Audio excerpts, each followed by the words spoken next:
Wes, I think I found the creepiest run Linux I've ever seen. Oh, you mean this weird robot cat? Yeah, Python, robot, and cat that runs Linux. It's the Mars cat. Just like a real cat, Mars Cat is fully autonomous, stretching, tapping, and even burying litter. It may express different emotions by different meows or gestures. Mars Cat can play with you or your toys. Or your children. Hear. Mars, go sleep.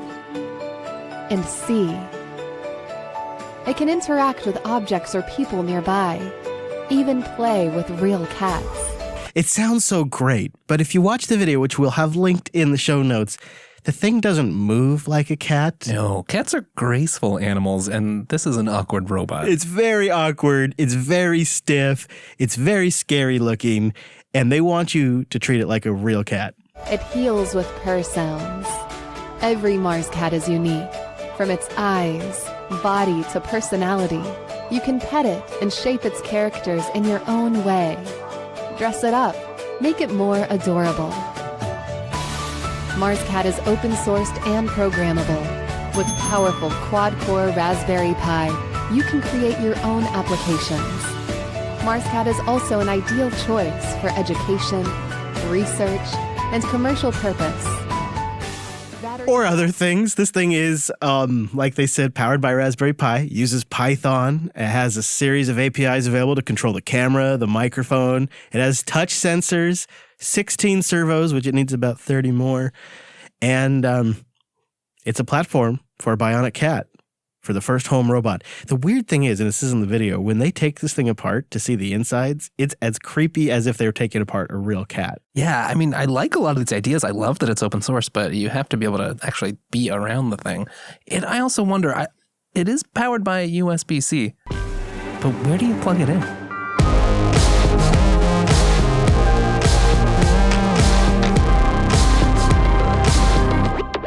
Hello, friends, and welcome into the Unplugged program. My name is Chris. My name is Wes. Hello, Wes. You've got that very special edition look going. You dressed up all nice. Oh, yes, to the nines. I don't know why you have to dress up like that, but I appreciate it. And it makes me feel like it's a very special episode. It's all for you. Today, we're going to bridge the gap between shareware and free software.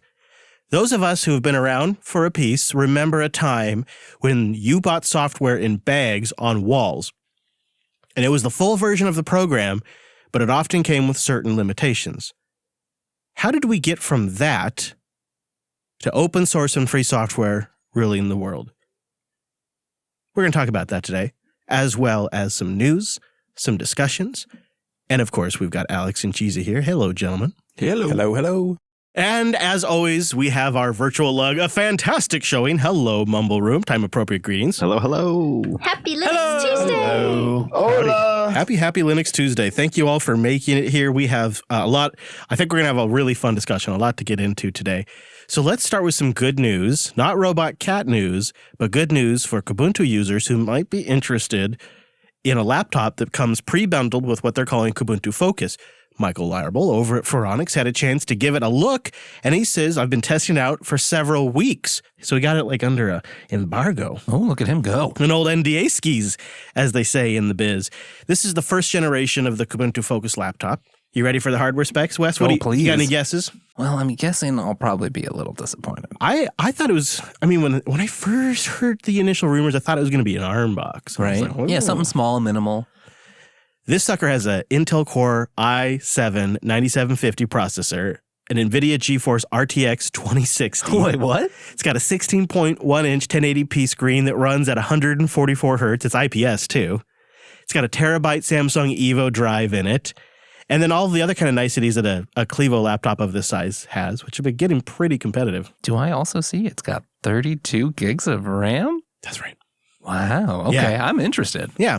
I mean, as far as a laptop of this nature, a high-end laptop, if you're a Plasma user, Larbel seems to be pretty impressed. He says the software side's looking choice. Yeah, that's right. Kubuntu 18.04.3 is shipped on the device with some alterations around the default desktop environment and themes. You get a little bit of customization there.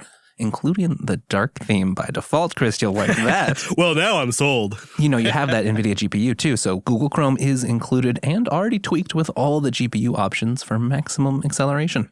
Also of note, it ships with disk encryption turned on by default. So if you're listening to this and you're wondering, what's Kubuntu Focus? We'll have a link to it in the show notes. You can also just go to kfocus.org. It's the result of the collaboration between the Kubuntu Council and Tuxedo, working to create something that they felt was pretty well focused on the user. This. We maintain the platform so our customers can focus on work and play. Yeah. I mean, you could really see it. There's not a very wide selection of pre-built hardware shipping with Plasma. I'm really struggling to think of anything almost all of them that you could buy that's System 76 or Dell or somebody else would be generally GNOME Shell. Right. Not all of them, I guess, not 100%, but a lot of them. Some of, you get like the Mint, hardware, stuff like that. That's probably Cinnamon. And there's a couple others, but yeah, you're right. Plasma's been somewhat underrepresented, and it's nice to see what seems like a great offering now. Okay. Can I admit what feels like an insecurity to you guys? And I think it might be. That's what we have this virtual users group for, Chris. You can be honest, share your feelings. All right. Hi, my name is Chris, and I'm afraid that the Windows terminal is getting extremely competitive. And the worst thing about it is Microsoft is incorporating legit nice features that have been contributed by outside community members into their core product.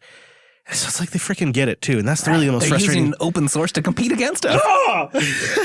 They got it. They figured it out. Maybe that's why they love it so much. That was our secret. I am talking about, of course, they have now added those cool CRT retro effects that you get from like cool retro term into the Windows terminal itself, which was a contributing, the community member was called, I love his handle, Irony Man. Not Iron Man, but Irony Man. Contributed the CRT retro effects to this, and now it's shipping as an experimental feature. There's other really kind of cool things in here too, some things you might like. Yeah, they've got some nice updates to usability, things like you can now modify your profiles.json to have your own default profile settings. And once you set that property, you can have it applied to like all your profiles if you want. So if you always want the font, a certain font or a certain size, you can set some defaults across all profiles. That sounds really nice, and it sounds like the direct kind of feature you add when you've been listening to the users of that terminal. Yeah, stuff too, like some like improvements to how tab sizing works. It's getting pretty slick. This is the reason why I wanted to pull this story, because it's an interesting there's an interesting connection here from a company that was really ignoring its terminal for right. We spent years ragging on old command.exe. Yeah, and then they really focused in on it, and it really has exploded. I think your insecurities are somewhat right, though, too. I mean, it helps them that they've got this open source, but even already on the Mac desktop, they've got competitors, too. I think we need to step up our game. Yeah, I saw that. So you're reading my mind is what I was thinking. Is like, imagine if one of the distros really got it in its head, like, what I'm going to do is I'm really going to invest in the terminal. I'm going to make the terminal really great. I know most people are listening are probably thinking to themselves, the terminal's fine. There's nothing really wrong with it. But I don't know, man. I think with the WSL2 stuff and terminal and all of that, I think it's very likely that more and more power users are getting at least a little bit what they want. At least they can stay on the Windows platform. And I guess good enough for them. Right. Maybe I shouldn't be. Maybe it's fine. It's fine. It is hard to say, and I don't like thinking that a beautiful, well-functioning open source terminal somehow makes the world worse. One thing that really I always struggle with on a Windows terminal, whether it's PuTTY or whether it's the built-in one, is copy and paste. It's just really difficult for some reason. Yeah. My favorite thing about using the terminal on Linux is that X clipboard when you just highlight something and then you just middle click to paste it. Yeah. As soon as I'm on any other terminal system and I go to highlight it, and I'm like, oh yeah, right. It just changes. Like you think you already have it. You've copied it. So quick. It's so fast. Now, Wes, I want to go to our reporter on the ground in Enlightenment Island. Minimec, do you have an E17 perspective on this particular situation? Over, and tell us what you're learning now. Hoo-ha. So Enlightenment, we started with terminology, which is a future terminal, which is really cool because you can watch a video while doing some commands on your command line and everything, and all that in your terminal. So it's quite an interesting terminal, and it is available in Ubuntu, I think. Okay. And, of course, a cool retro term. I like what Node Runner said in the chat room, though. The future is the GUI. But have you tried the terminal? That's exactly it. Nailed it. That is so exactly it. The future is a great GUI where I run a really nice terminal. All right. So last week, we've talked about some community transitions that were happening around container Linux. And there was also a recent story about a pretty big upset within the Rust community around the ActixX project. I want to say ActiveX, but the Actix project. And that developer, who is actually a Microsoft employee, experienced significant burnout and quit the project, pulled the repos off. Now, this is actually a pretty significant project for the Rust community, so it made headlines pretty quickly. How would you describe its relevancy? It's probably one of the few or it's the largest that does what it does in the community. Right. So it's sort of a whole framework for web services, interactive HTTP sorts of servers. It's kind of the biggest one. It was at least one of the earlier and most well-known in the community. Yeah. And the number of projects that had used it, the sort of community that had developed around it, led you to think it was, it was maybe there was a team behind it. It was well-maintained or endorsed by the community. Turns out mostly just, one hard-working maintainer. Yeah, and we covered this story. The whole cycle happened during the week of Linux Headlines. And I'm happy to say there is a resolution, which is also covered in Linux Headlines at linuxheadlines.show. But the really quick summary is he got overwhelmed and felt probably a little taken advantage of and was sick and tired of justifying well-thought-out design decisions over and over again. Like the same stuff would get noticed and thrown at him. And he just reached a point of, I'm done with open source and I'm pulling the repo. And then people panicked because of the value of this project. Well, and I think there was another side of that too, is that, it started as a personal project and it grew. And so you could say, there were design decisions. And I think a lot of that, the community had some rising standards, or at least standards that they wanted to implement. And that takes a lot more work, or maybe just a different style of management than a single maintainer can provide. Though after some time, the developer had a think and came back and said, here's what I'm going to do is I'm going to hand the reins over to another community member. And so now the repositories are back online and a transition is taking place and it's all amicable. And it's really nice to see that. But it's a reminder of a constant problem.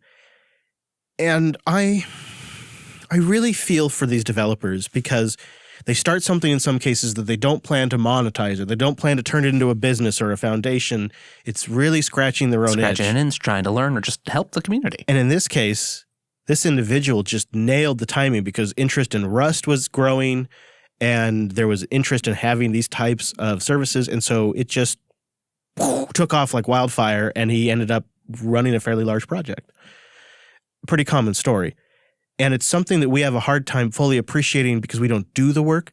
I have definitely, as I've gotten to be an old fat fart, is... Wizened. Oh, thank you. I really didn't understand how much work went into all these different career trajectories. And when you think like what a plumber's job is, or an electrician's job, or a media person's job, or a software developer's job, you just can kind of only really appreciate what you were able to observe from afar. Right. You get the surface level and none of the hard work that goes on underneath.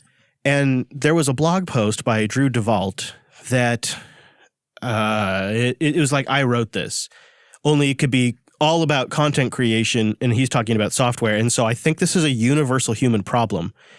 And he posted this last week as this episode goes out, and I think this is so worth a read. So I want to encourage you to go to Drew's entire blog to read the entire thing. But he just recently crossed a major milestone. February will mark 1 year that I've been working on self-directed free software projects full-time. I was planning on writing an optimistic retrospective article around this time, but given the current mood of the ecosystem, I think it would be better to be realistic. In this stage of my career, I now feel at once happier, busier, more fulfilled, more engaged, more stressed, and more depressed than I have at any other point in my life. Yeah. Isn't that a weird mix?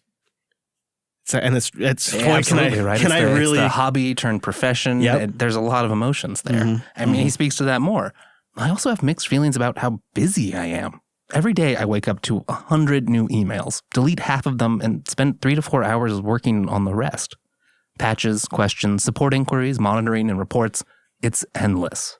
On top of that, I have dozens of things I already need to work on. The CI work distribution algorithm needs to be completely redone. I need to provision new hardware. Oh yeah, and the hardware that I need ran into shipping issues again. I need to improve monitoring. I need to plan for FOSSDEM. I need to finish the Wayland book. I need to figure out the memory issues in Himitsu, not to mention write the rest of the software. I need to file taxes, which is twice as much work when you own a business. I need to implement data export and account deletion. I need to finish the web-driven patch review UI. I need to finish writing docs for Alpine. I have to work more on the Pine phone. I have a legacy server which needs to be overhauled and is now on the clock because of Acme V1. That's a lot of stuff. Yeah. And that's not even all of these. Like, that's what's off the top of my head. He says, not to mention the tasks which have been on hold for longer than they've been planned for in the first place. Alpine is still going to have hundreds of Python 2 packages by the end of life. RISC-V work has been stalled because the work is currently blocked by a large problem that I simply can't automate. There's another project he's committed to called FOSSPay, which is having issues pulling data figures from Patreon, and he has to restart a process manually every so often to get it to work. And there's dozens of other loose ends. And he says that's not even considering any personal goals. And I think anybody that's kind of been in this situation has been here. It's like you just get so focused on work. He says, which I have vanishing little time for.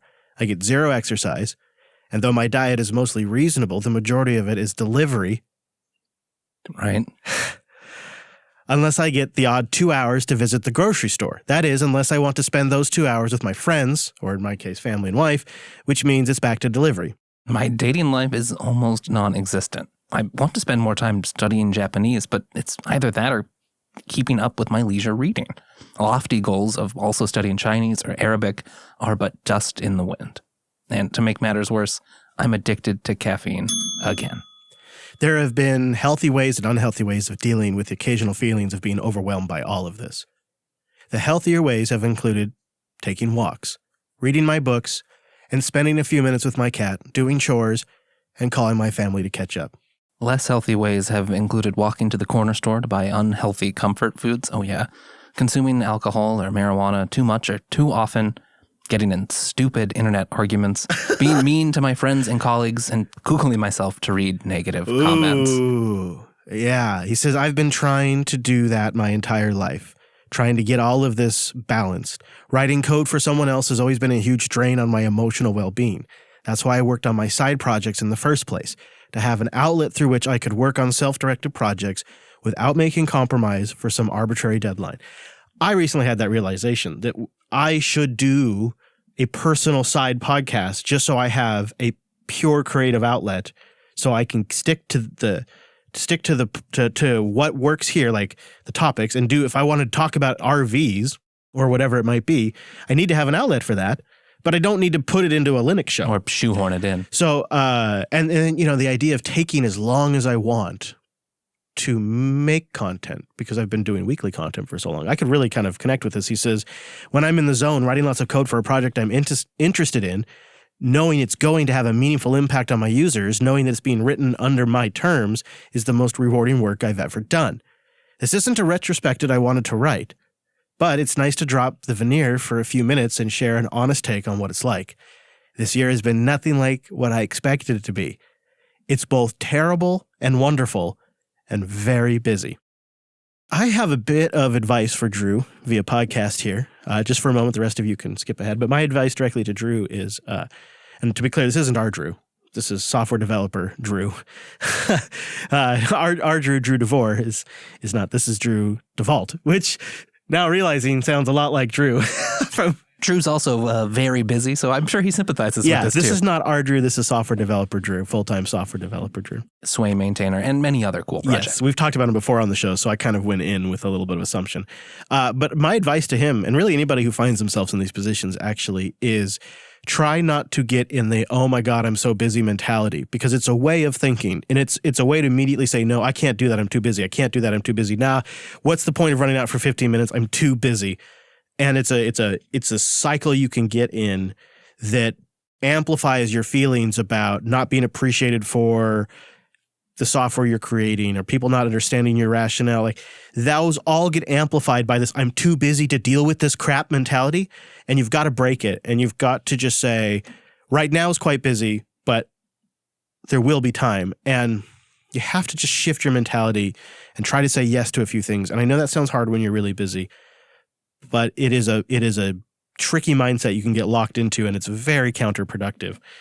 So, and I think it leads to burnout. That's always hard to prioritize long-term over short-term, but yeah, for sure. You have to make time. Yeah, I mean, it's like I'm like some expert at it. I was feeling quite overwhelmed when I lived in England and working in London. Living in a big city like that, I've actually found it quite oppressive. And I was going to an office every day, so I had an excuse to get out the house. And so one of the big things, obviously, as some of these listeners will know, is that I obviously emigrated last year to the US. And one of the primary drivers for that was quality of life. And it was me being honest with myself and sort of saying, and looking at my life as it was and saying, am I happy with how this is going? And would I be willing to try and change some things to try and improve it? And then I got this job with Red Hat where I'm working from home the whole time, as in, if I want to never leave the house, I could literally never leave my front door ever again. Yeah. So I've kind of swapped one set of problems for another set of problems, which is kind of great because I don't miss a commute, I'll be perfectly honest. I miss the kind of disconnection between the office and home, that 20, 30 minutes or sometimes 2 hours. Right. Clear separation of where you're doing work. Yeah, I don't. I mean, I don't miss a commute, genuinely, I don't. But there are some days where you think it would be nice to take 20 or 30 minutes. And a great example of this is before we recorded the last self-hosted episode, I went and said to Chris, look, I just need to take a 20, 30-minute walk to clear my head and just get some air. Because I actually hadn't left the house that day. And it was like, 4:30 p.m. at that point? So there's a bunch of stuff you've got to be cognizant of. I did that recently, and I should do it more often because I have found I have a huge resistance to doing it. But if I go and then come back, not only do I feel like kind of good for actually have gotten it done, and that kind of gives me like a bit of a boost, but I tend to have a bit of a temperament or mind shift on a topic. And when I got back, I really cranked out a lot of work, which felt really awesome too. So then it was sort of like a double whammy. And so it kind of felt like it was worth the time, and it was nice to get a break in the rain. Brent, you said you were just kind of struggling with this stuff earlier this morning. Yeah, I mean, I've been working as a solo photographer now, I guess solo photographer / podcaster for basically ever. And Alex, you sort of expressed this as well, but, being in your own little office in your house, or, a lot of people feel this at work too. You feel kind of isolated somehow. And so I find myself just really empathizing with everything you read there, because most of those thoughts that he expressed, I was thinking just this morning, like, oh, geez, I can't do the 20 minutes of yoga that my body is craving that I know helps me throughout the day, because I feel like I have too many things that I need to get done, and those 20 minutes feel really precious. But I think sometimes I remind myself that, like you were saying, Chris, it's a bit of a trap, because by taking those 20 minutes, to go for a walk or to eat a healthy meal or something like that, your future minutes are actually spent far better. And when you're just overloaded with work, I think it's easy to forget that kind of stuff. Think about it like painting a wall, Brent. Like, the prep's the worst part, but once you actually get there and you do it properly, take the extra time to prepare for the day properly, It's a really good point, and I think something we need to remember every single day. But I even hit with, the topic of social life, because it feels like often, we feel as though we have some quasi social interaction through our computers via the internet and stuff like that. But it's just not the same, and it doesn't give us the same slow bandwidth. Yeah, there's not the same like human connection that is life-giving. Our factual evolved brains like, oh, this is good. I'm chatting with people. I'm very social. But there's this lower level part of you. I think we also need to remember, too, to accept that, when working in open source or others in day-to-day life, that like you got to let other people make time for their own health and well-being if you're going to keep interacting with them. I think there's room for developers to have a better set of expectations for their users, to be able to set expectations. And I think there's room for users, a lot of room for users to adjust their expectations of open source projects. And A lot of people blame GitHub and the GitHub model for this, but I actually think you could use that same argument and say people could be spending the time to look into who's contributing to this project, do the frickin' math and realize it's one developer and set their expectations accordingly. Once you start using it, say like, this is important to me. How do I make sure that this project is healthy and maintainable? Yeah, really. The other thing I feel is important is collaboration. It feels like, when two people are working on a project, it's far better than two isolated people working on a project. Like the throughput is more than twice the times, right? And someone can cover the other person while they're taking some downtime and that kind of thing. So I think really healthy collaboration is often not given the right kind of praise. Well, remind me, let's pick this back up in the post show, because I think we all probably have more thoughts on this. And this is probably, we could expand this conversation a bit. But I think we should get back on the main track here, because we have a lot to get to. But I think this is a very important conversation, and we could pick it back up here in a little bit. And it's one that keeps cropping up every few months. I don't think this will be the last episode we talk about. Boy, we could go through and make so many examples. Ugh. But it's good to see in the case of Rust that a resolution is there. Things are moving forward. People are talking. There, I think, was some learning happened. So, in this case, and I think I really want to commend Drew Duvall for posting that. Very honest. Yeah, that must not. I mean, he took the time out of all those other tasks to write this retrospective blog post and share some of his private, personal feelings, and that takes a lot. And I think that's the exact kind of thing that can help us have a better connection with these developers, help us empathize a little bit more with their position. So I think that actually him being vulnerable like that, I think really kind of see, look at that. It's an episode of vulnerability. Vulnerability helps everybody. Every now and then, a little vulnerability is good. Oh, is it that time? That's right. It's time for housekeeping. A few things to mention today. I want to plug the outrageously awesome Telegram group that we have raging now at jupiterbroadcasting.com/Telegram. Having a really fun conversation in there this morning about Project Off-Grid, which is something I'm working on, and a few other things. Sometimes we make a few jokes. People like to give me a hard time every now and then. Popey pops in there, teases me, that kind of stuff.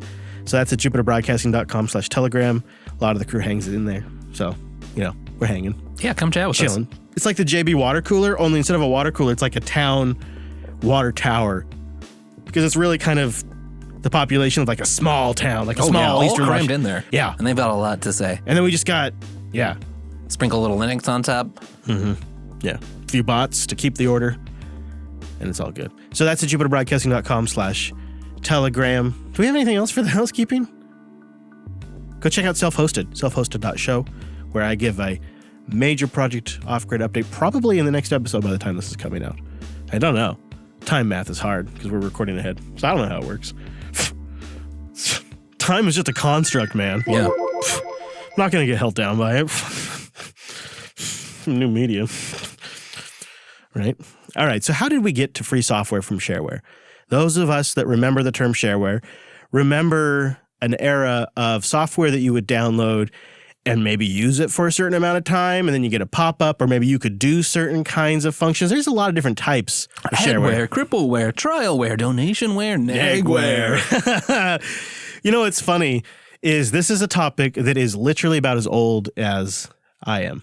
And it goes back to an early era of the industry that was still figuring out how to even distribute software. Pre-internet, pre-CD-ROM, so you didn't have a lot of capacity. Everything was on floppies.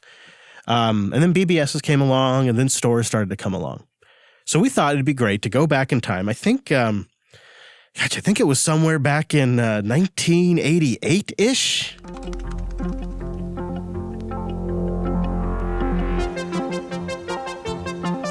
That's right. We go to the authorities, the Computer Chronicles, in which they have an episode dedicated to shareware and their struggle to figure exactly what it was. Oh, it's great. Why are you giving this away? How does it work? How is this even possible? Don't people take advantage? Is there a trade of money? Today, we're going to take a look at some of the best examples of shareware, both for the IBM PC and the Macintosh, and we'll meet the man who helped create the concept, Jim Button. Jim Button gets a lot of credit for coining the term shareware, doesn't he? Yeah, and it's a little bit complicated because he was an IBM employee back in the 80s, and he wrote a program to help his local church congregation. And as we were just talking about, demand for his program consumed too much of his time, so he left IBM and created his company, Buttonware, released his first program, PC-File, which was like a flat file database. I don't know, old technology, right? In 1982, he called that user-supported software. And it really was one of the first examples. There were a couple other terms thrown around, freeware, but that was copyright. So eventually landed on shareware. Joining us in the studio now, the man they sometimes call the father of shareware, Jim Button, CEO of Buttonware. And next to Jim is Russell DeMaria, author of the book Public Domain Software. Gary? Jim, what's the background behind shareware? Where'd it come from? Shareware started really in 1982. And I think Andrew Flugelman probably was first with the idea out of San Francisco, and he produced a product called PC Talk. It was the first shareware product on the market. There was no free software. There was no open source.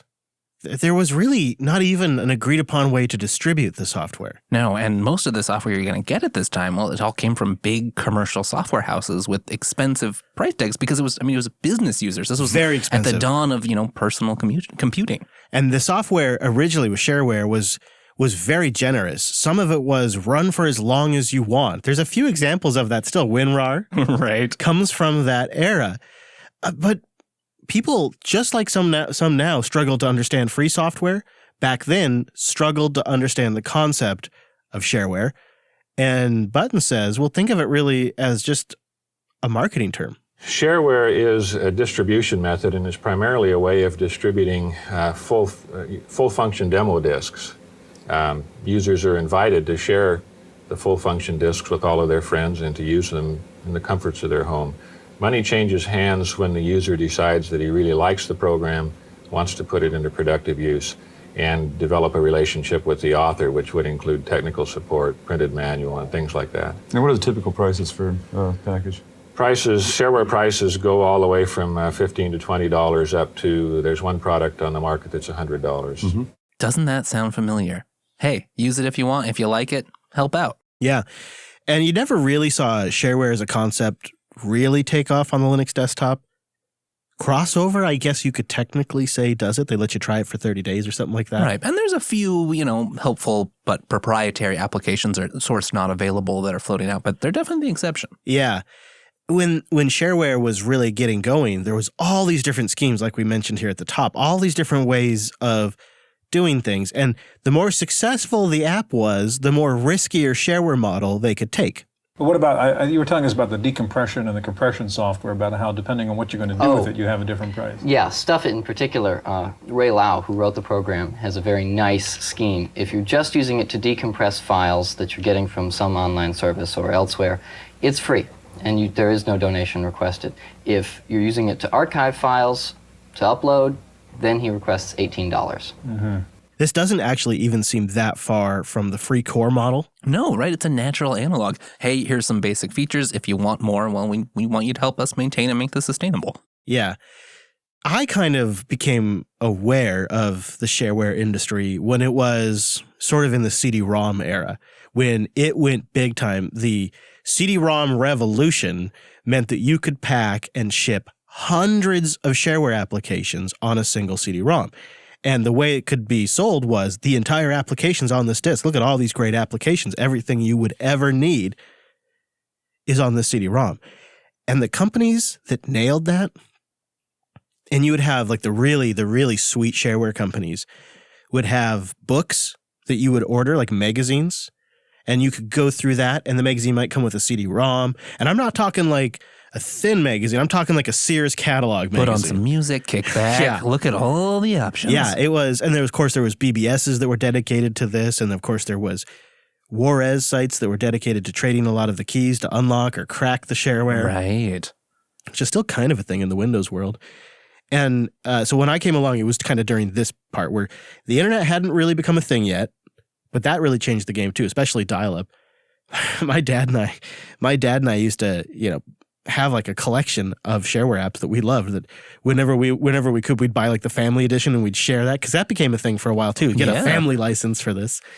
But the thing that I witnessed was the businessification, where a business could come in and make a sweet offer to a developer and say, we want to buy a year's worth of your software where you develop it, but we rebrand it, different icon, different name, and we bundle it with other shareware. And then we'll even put it in a box and we'll put it on the shelf and you'll get a cut of the sales. So the shareware developer would maintain a public shareware edition of their software. And then there would be like a sneaky rebranded version that would be sold in a box. And these big shareware middlemen would come in. They were huge operations. They would come in and organize all of it. The deals with the shipping companies, the magazines, the deal with CompUSA or whoever it was that was going to put it on the shelf. They would manage all of that. And one of the bigger ones, you might remember if you're from my era, was a company called pc-sig. If you've ever bought shareware, chances are fairly good that you got it from here.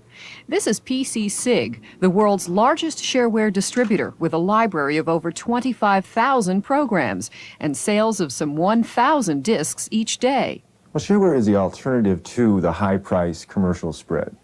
The shareware programs that are now available are equal, if not better, than a lot of the commercial programs on the market, and hundreds of dollars less when it comes to registration. pc-sig is the conduit between shareware authors and users, handling the marketing and advertising for the authors and guaranteeing quality for the customers. When we get a program in here that's submitted, it goes through our librarian. He looks it over. If it meets what we consider to be good shareware standards, he then sends it out to an independent reviewer.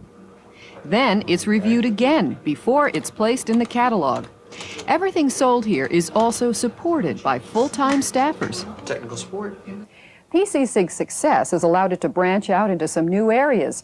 It now publishes a bi-monthly magazine. You can buy all 25,000 programs at once on this CD-ROM disc. And you can buy some of the titles now in retail stores. And the company has also branched out into the business of selling hard-to-find videos. In other words, shareware has been very good to pc-sig. It's come a long way from the founder's garage to a company now making several $1 million a year. In Sunnyvale, California, for the Computer Chronicles, I'm Wendy Woods. Oh, the short reign that they had. I love that sound at the end there. That was floppy disks moving on an assembly line. Yeah, right? Yeah. I mean, I tell you, the method of shipping software has changed, and so it has really changed the entire software industry. And the growth of open source and Linux kind of rocked all of this. There was a period of time where commercial software was the default. Closed source software was the default. And even in the Unix era, it was keeping your own innovations. That was really the default. It wasn't until really a bit of a revolution came along and changed everything. We do have one sector that is taking off today. It is the Linux-related sector. And I thought this might be a good opportunity to say, what is Linux?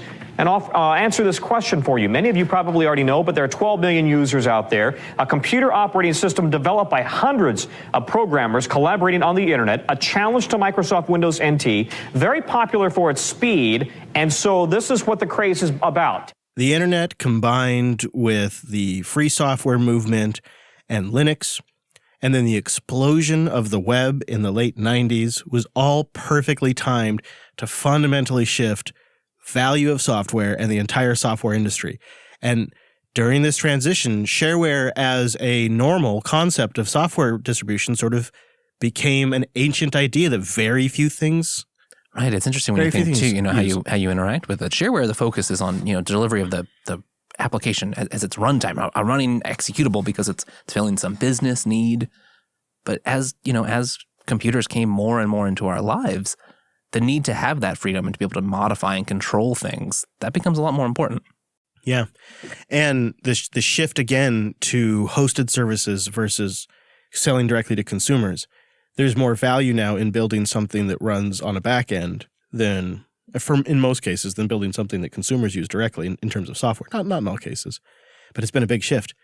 And if it wasn't for it, imagine. I mean, just the world's so much better off for it. I encourage everyone to watch Revolution OS. If you haven't watched it or you haven't watched it recently, boy, is it a time capsule. But it perfectly covers, and I wish we could play a lot of clips from it, but they'd slam us for copyright, but it perfectly covers this transition period we're talking about, this period of time. It really captured it. Captured the mentality, and it really kind of reminds us of the wars we were fighting back then with Solaris and the different Unixes, and it's just really something. We've come a long way. I mean, we could have been in a world where Windows NT just consumed everything. It was kind of close for a while. Yeah, good old. Did you notice in that clip they're talking about NT and hundreds of developers? It's so quaint. It really is something special. So shareware eventually faded away, and it's not completely gone, but I think the big default became the transition to open source software for not just server-side development, but really for anything that you wanted to get a large market adoption. It kind of just became the default. Right. And I think, having easier modes of communication, that helps, because before, let's say you had your source there, that might be nice, but probably 80% of the people you shipped your shareware to, they weren't going to have the tooling or knowledge to be able to modify that.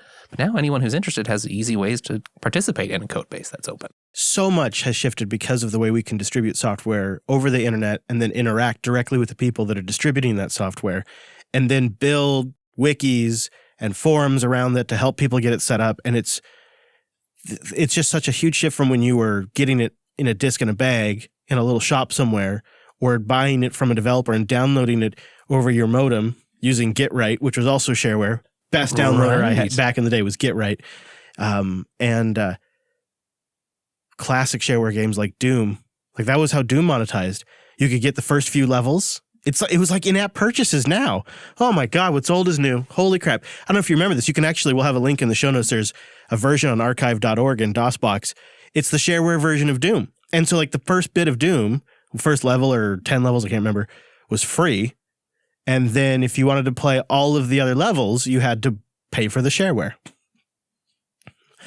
It's kind of not unusual when you think of it in the terms of apps on mobile devices. No, not at all. That's how the new Mario Run and Mario games work on the phone. It's like you get the first couple levels, and then if you want to play all of them, you got to pay the in-app purchase. I guess there's just some core models that work, and it comes back to, talking about marketing. It's a way to get your stuff out there, to try before you buy, but then still have a way back to actually support continued development.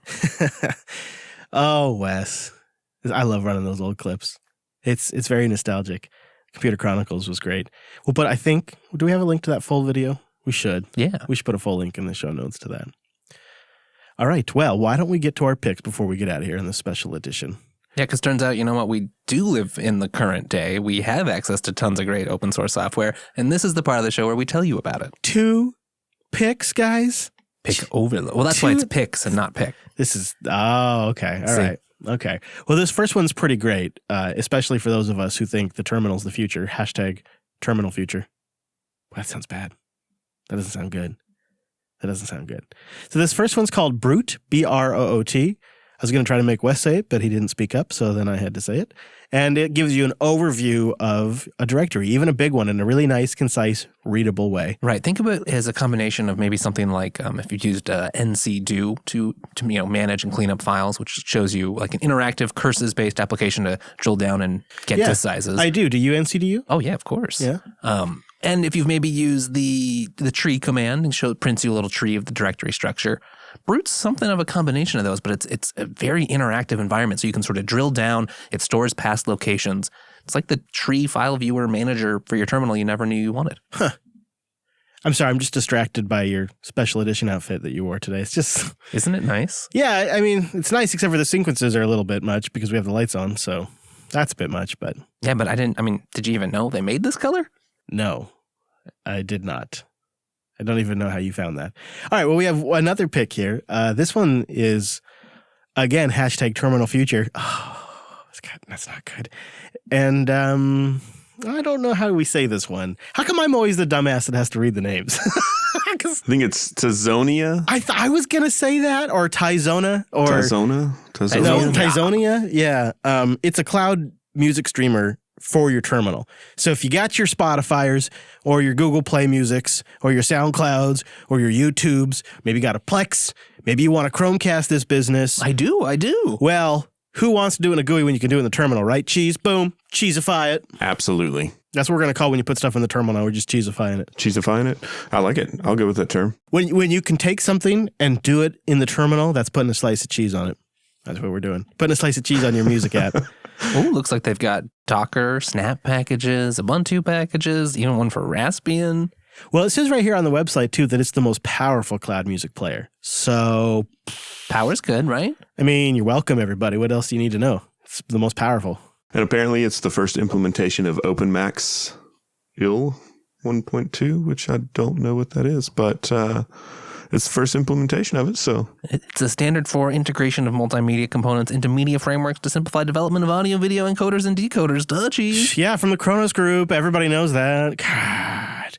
Everybody knows the mobile market is constantly evolving and demanding ever-increasing multimedia functionality and performance cheese. Duh, so why am I even here? Just log out. Do your homework. Anyways, we'll put a link to Blot, right? Was that the first one? Brute. Oh, yeah, whatever. Brute. I'm going to make you use it now. You're just being so mean to the poor thing. I mean, I got NCDU and I got DF. I don't need this crap. But it's fine. It's fine. You want to put it in my show? It's fine. We've been streaming for too long. And then Tyzona, which just sounds like a delicious calzone. Brute's written in Rust. So there you go. You'll change your mind I love now. It. Oh, okay. All right. Why didn't you say so earlier? That's great. Have you guys heard of Brute? It's a really nice way to view the directories, even big ones. Check it out.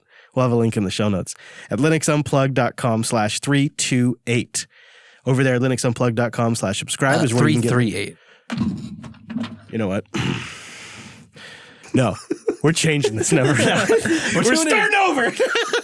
All right. So it's 328? 338. 338. 338? Yeah. Where am I? All right, there you go. linuxunplugged.com/338. I would redo it so that way Joe could clean it up, but I think we'll just keep it in there like that because, we podcast hard for you, and this is the result. Is we get a little loopy. That's what happens. You'd think the caffeine would keep you on the straight and narrow. Nope, it just slowly destroys you. And Wes was like, "We should be drinking today," and I was like, "No, we gotta stay on the straight and narrow." Kept us on the straight and narrow. Yeah, that's how it went. Anyways, linuxunplugged.com/338 for links to everything, as well as the contact page is over there. We'll be back live at our regular Tuesday noon Pacific time. You can get that converted at jupiterbroadcasting.com/calendar. A massive shout out to our virtual log. A fantastic showing. Really appreciate everybody making it. And each one of you now go to linuxheadlines.show and subscribe. It's a good little show. I feel, like I'm proud of it or something.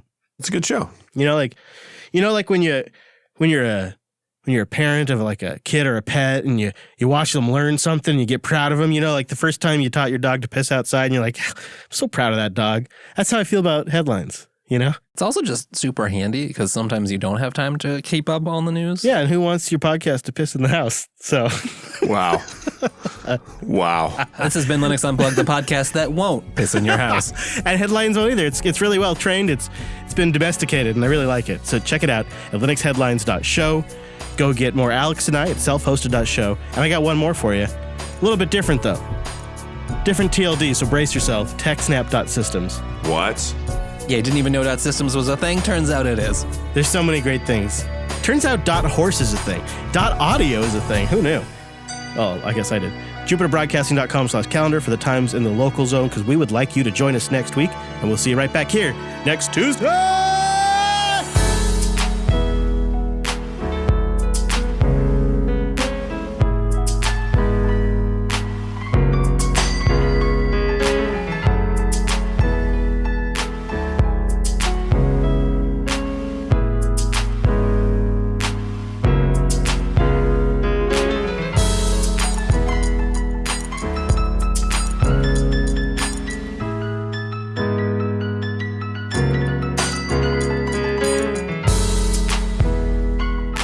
The Unplugged program.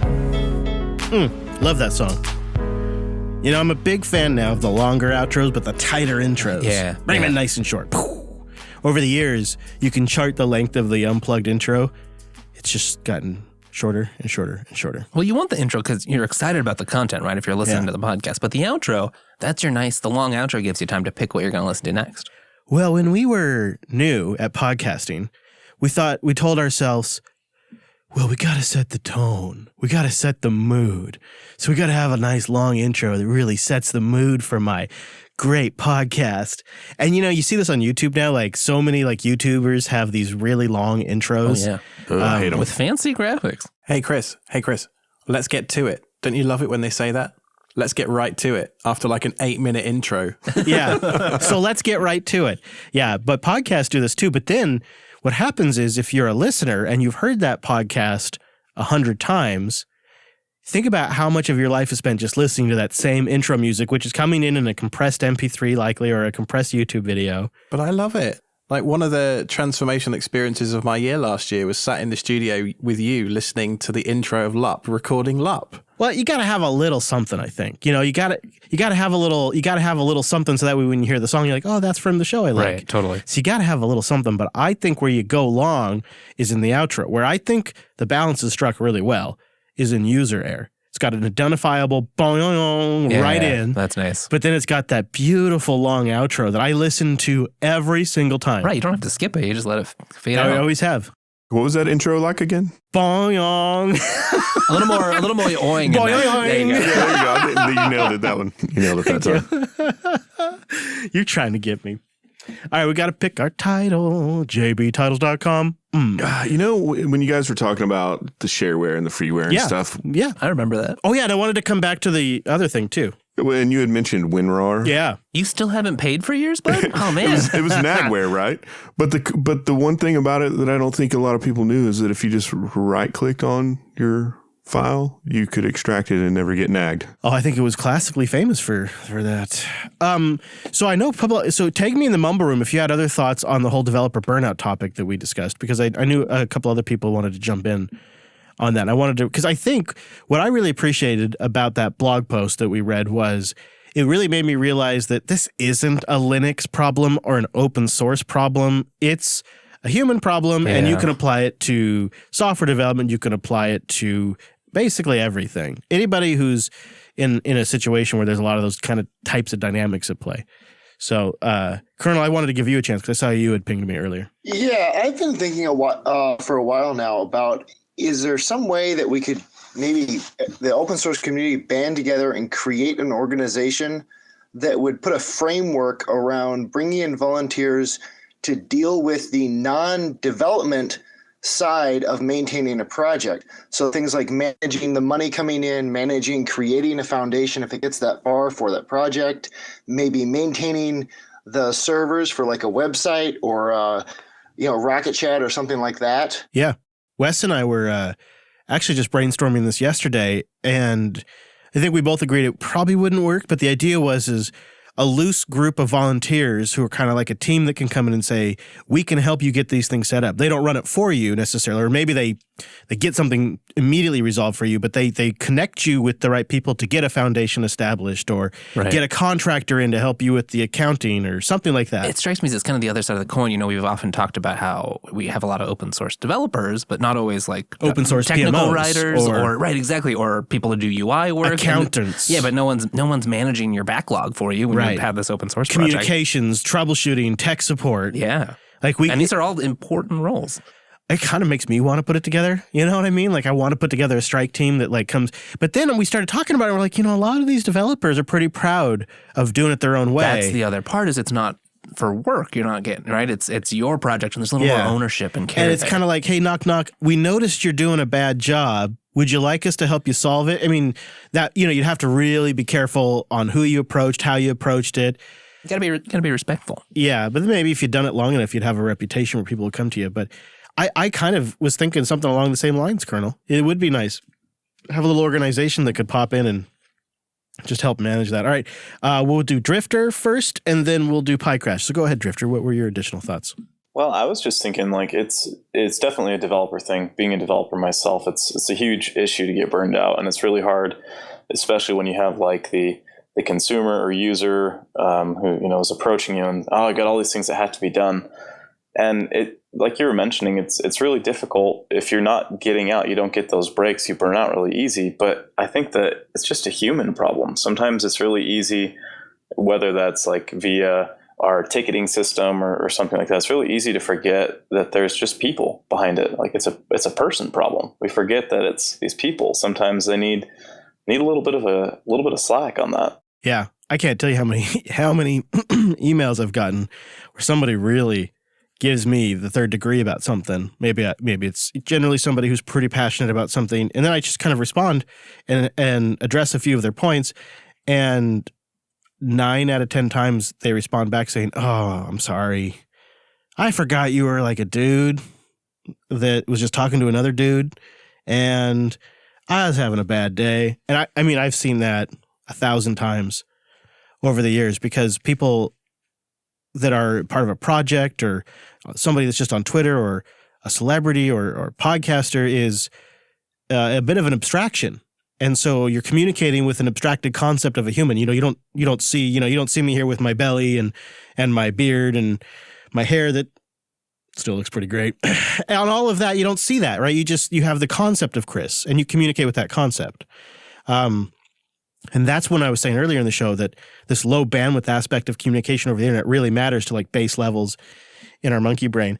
All right. So Mr. Crash, I wanted to give you a chance to jump in. So the thing I wanted to talk about is like burnout is pretty much in everyone's problem. I mean, startup people get burnout, and even students get burnout. I'm a student myself, and I got some problem with burnout a couple of years ago, and it's like the problem is that you need to learn, and so we all need to learn to ask for help before we are burnout, actually. That's the really big problem, and it's a good thing what Rudewald wrote. That's just like, I'm asking for help.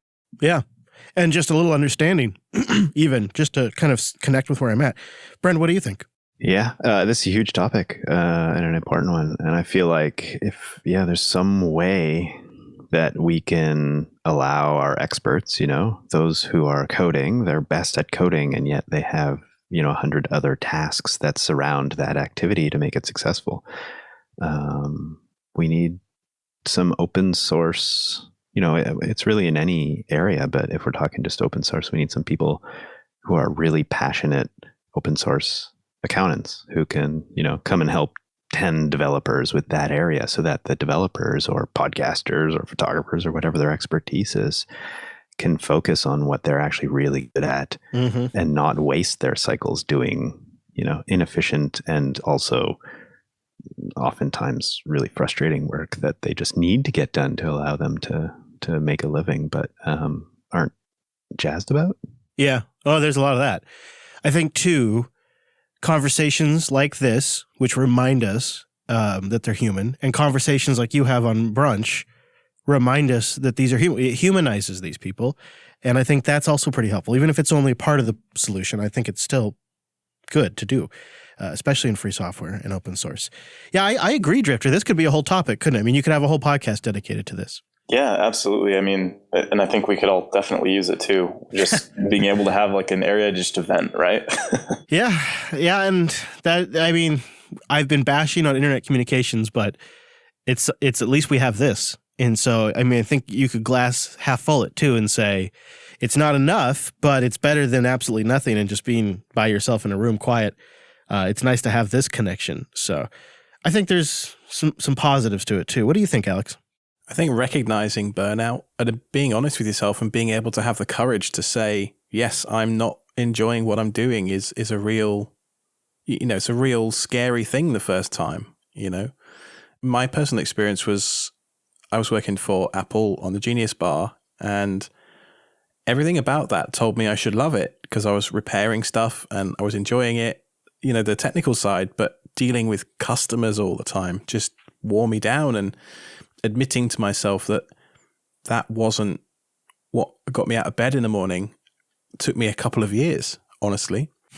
From Apple to Red Hat, but it took some analysis, right? Yeah. And reading books, honestly, on the topic, I would say is a huge help, because it gives you, as you're reading, it gives your brain that time to sort of say, yeah, I identify with that, the way that this author is trying to make me feel or whatever it is, and sort of say, it's okay to, make mistakes in terms of thinking that this role or, being a developer, it wasn't right for me either because it was too monotonous. But where I am now, I love it because, you know, no 2 days are the same, even though broadly speaking, I do the same thing every day, you know, different cases and whatever come through. So it's a real balancing act, and being honest with yourself is the real key to unlocking. I don't want to say like super cheesy, like happiness, but genuinely, I mean it, that being able to say, I need to change something, and then putting a plan into place and kind of sticking to it, even though it can take several years,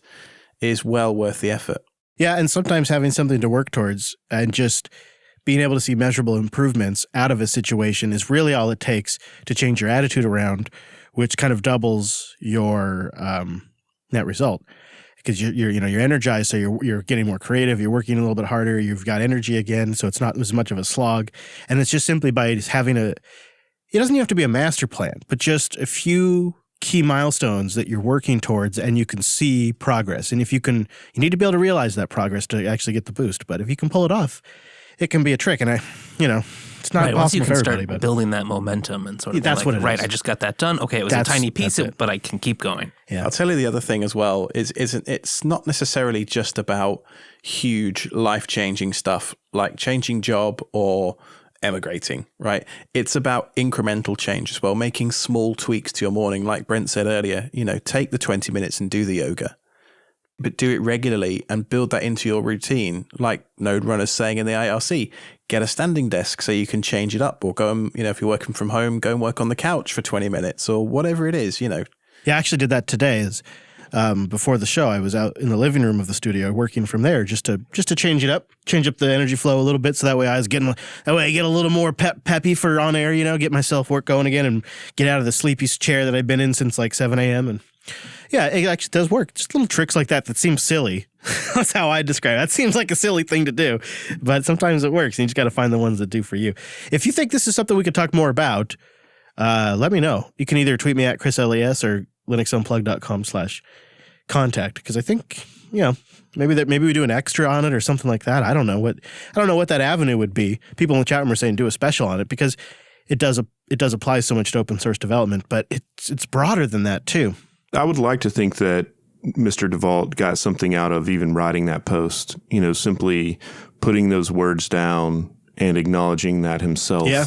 And, there's a level of it being, just therapy, for lack of a better word, to sit down and put your thoughts out like that. Even just to admit it to the public, right? Exactly. And then put those thoughts, somewhere where the public can actually read them and understand the struggles that you're going through, I think helps a lot. And it's kind of a first step to acknowledging that and changing the way that you operate so that you do have that little bit of downtime and you don't necessarily have to schedule every single event of your your life to try and, have a little, bit of time for your family or that time just to walk around the block and get out of a headspace for a moment. I think, I hope at least, and I think you probably did hear from a few people like, right there with you, man. So much on all of that, because I think it resonated with a lot of us listening to it. Okay, well, I have something kind of special for us that I say for the post show, because it's probably too retro. Maybe Wes and I are the only ones that remember this. But this just felt extremely appropriate with today's topic, so I leave you with this. But I just wanted to make one copy. You say, I'll just make a copy for me and a friend. Then he'll make one and she'll make one, and where will it end? One leads to another, then 10, then more. And no one buys any discs from the store. So no one gets paid and they can't make more. The posse breaks up and then closes the stores. Don't copy that floppy. So let me break this down for you. No Carmen San Diego, no more Oregon Trail. Tetris and the others, they're all gonna fail. Not because we want it, but because you're just taking it. Disrespecting all the folks who are making it. The more you take, the less there will be. The discs become fewer, the games fall away. The screen starts to shrink and then it will fade. Programs fall through a black hole in space. The computer world becomes bleak and stark. Loses its life and the screen goes to dark. Welcome to the end of the computer age.